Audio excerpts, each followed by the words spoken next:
Today's repeat episode is the very first Earrings Off episode from 2 years ago. Sadly, this subject remains relevant and heart-wrenching. Just this week, the University of North Carolina at Chapel Hill announced on World Mental Health Day that they were canceling classes. A UNC-Chapel Hill administration representative noted that in the wake of 2 student suicides in the past month, the university was taking a moment to acknowledge and reflect on the seriousness of mental health illness and the challenges we face as we wrestle with the stress and pressures of our world today. There continues to be an elevated suicide rate among college-aged students. Today's discussion will share insight on how the Black community too is impacted by suicide. If you or someone you know needs help, please contact the National Suicide Prevention Lifeline. They can be reached at 800-273-8255. Again, that's 800-273-8255.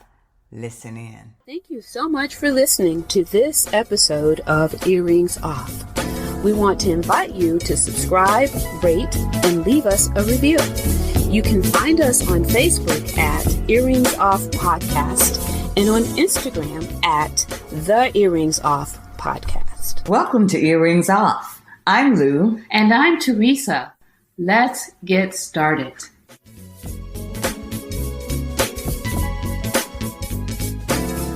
From the time I was a little girl, reading has been my favorite thing to do. My mother raised 7 kids alone after my father died, and as you can imagine, she was always busy trying to keep all the balls in the air. No matter how busy she was or how tired, when I was young, she always made time to drive me to the library every week. She knew how much I loved to read. Reading was as essential to me as drawing my next breath. I even have a personal rating system for my books. I note on the first page of every book the name of who gave it to me or if I purchased it for myself, and the date it was received or purchased. I then include its rating. My rating system consists of the following specific rating scale. Either I note that it's a gift to myself, a precious gift to myself, a most precious gift to myself, or my highest rating, a most precious gift to myself indeed. It's National Suicide Prevention Month. Recently, I finished a book, Life After Suicide by Jennifer Ashton, MD. In the book, Dr. Ashton chronicles the suicide of her ex-husband and devoted father to their children, Dr. Rob Ashton. Dr. Ashton, a thoracic and cardiac surgeon, killed himself by jumping off the George Washington Bridge in New Jersey. By all accounts, Dr. Rob Ashton was an amazing man, an accomplished professional who was most loved by his family and friends. Dr. Jennifer Ashton did a masterful job in sharing her family's devastation and ultimate survival of her ex-husband's suicide. While finishing up the book, I learned that another physician, Dr. Marsha Edwards, killed herself this week. Dr. Edwards allegedly killed her 2 adult children, 24-year-old Christopher Edwards and 20-year-old Aaron Edwards, before turning the gun on herself. Dr. Edwards was an accomplished and admired professional who dearly loved her children. Maybe Dr. Edwards' death hit me particularly hard because she was an African-American woman whose background, as shared in media accounts, would have made it unlikely that she would commit suicide. However, since I was reading Dr. Ashton's book, I had more information to better process her death. Nearly 800,000 people die by suicide in the world each year, which is roughly 1 death every 40 seconds. Suicide is the second leading cause of death in the world for those aged 15 through 24 years old. The American Foundation for Suicide Prevention notes on its website that in 2017 there were 47,173 recorded suicides here in the U.S. That number was an increase from the 42,773 persons who committed suicide in 2014. In 2017, there were 1,400,000 suicide attempts. Suicide is the 10th leading cause of death here in the U.S. In 2017, the highest suicide rate was among whites, while a lower rate, of course, was found in African Americans.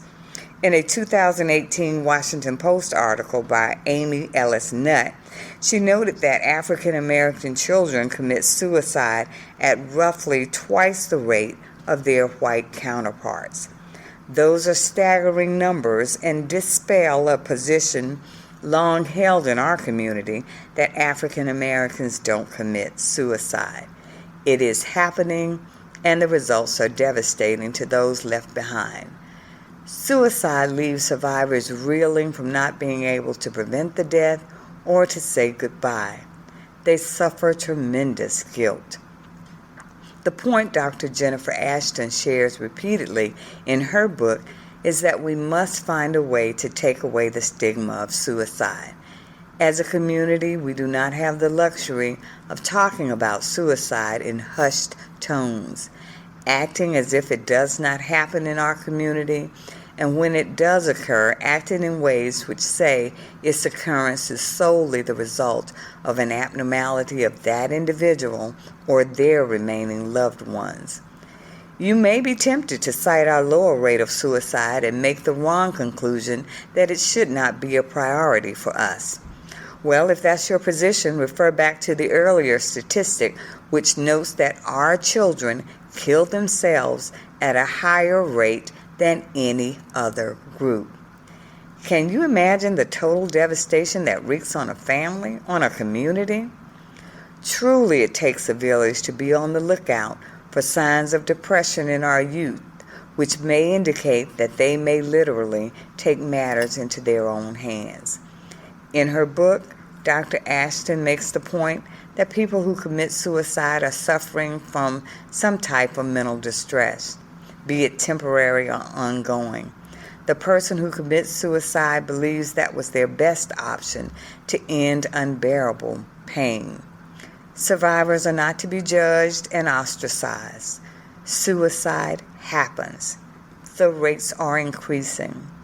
We don't have to be hopelessly overwhelmed when hearing about suicide in our community or looking away and pretending we don't know it happened.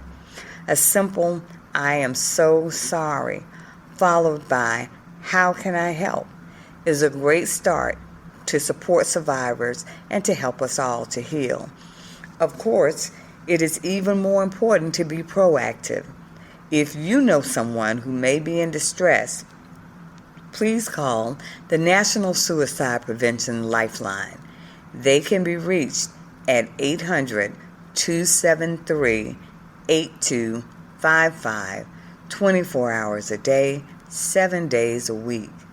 We must commit to words and actions in our respective roles of influence which serve to remove the stigma of depression and, yes, even suicide.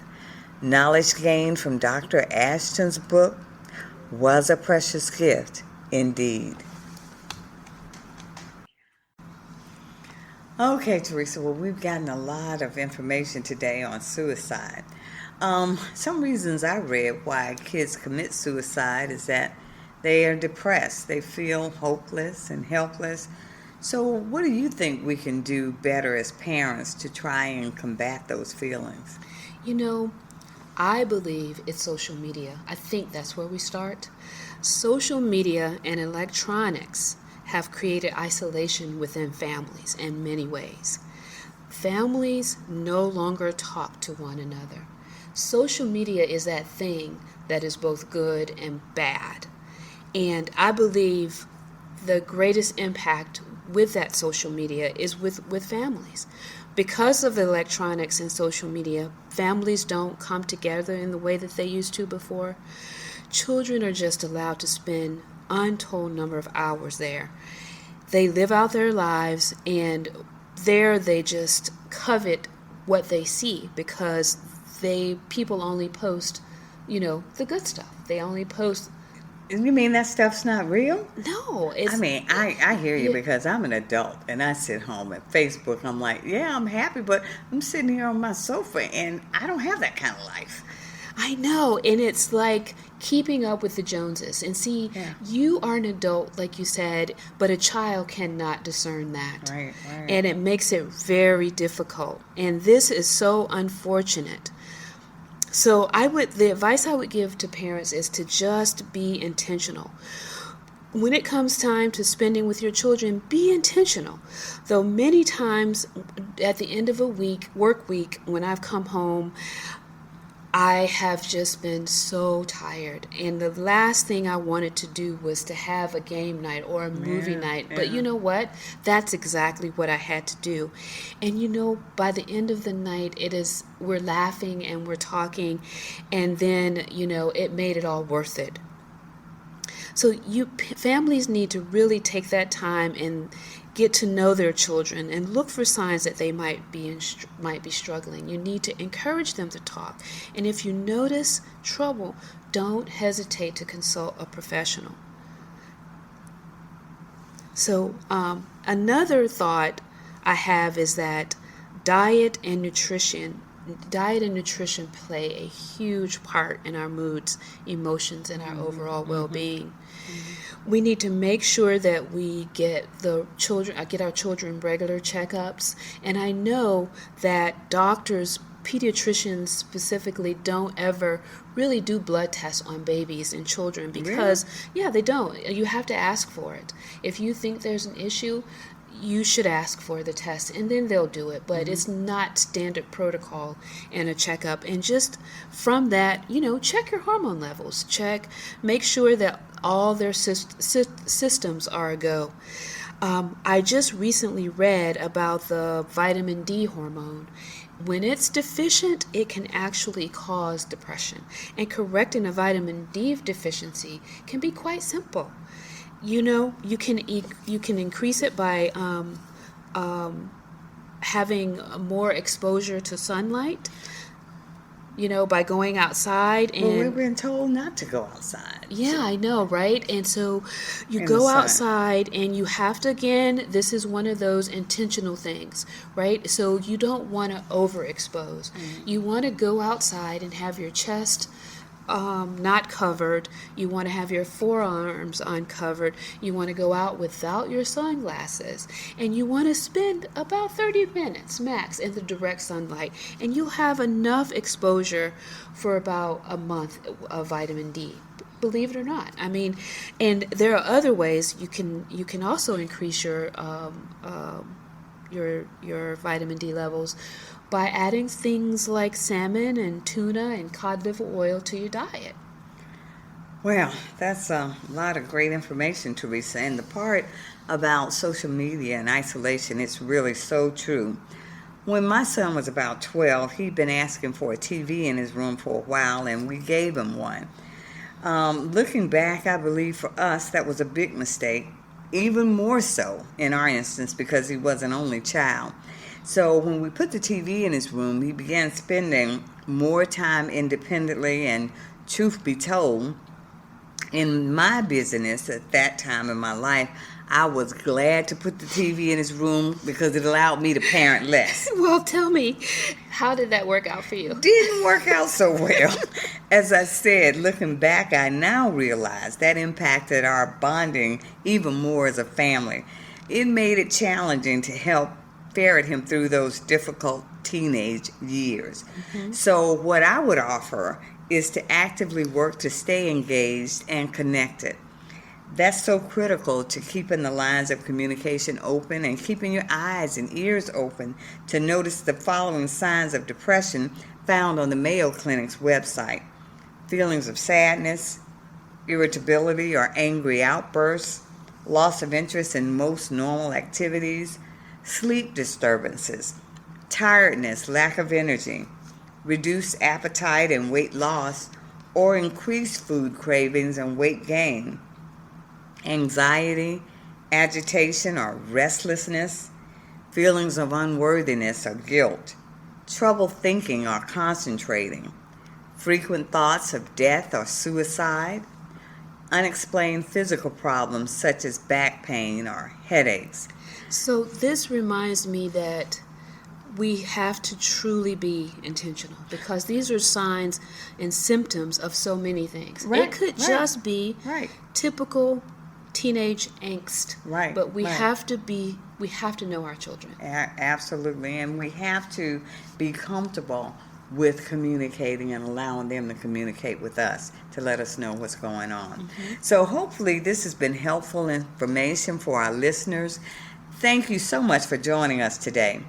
Please visit our website at www.earringsoff.com to share your thoughts on this episode and to talk with us about this topic. Also, please remember the National Suicide Prevention Lifeline as a resource. They can be reached at 800-273-8255, 24 hours a day, 7 days a week. Lastly, let's all work together to remove the stigma and to be proactive to prevent suicide. Let's commit to doing better. Have a great day, and again, thanks for joining us at Earrings Off.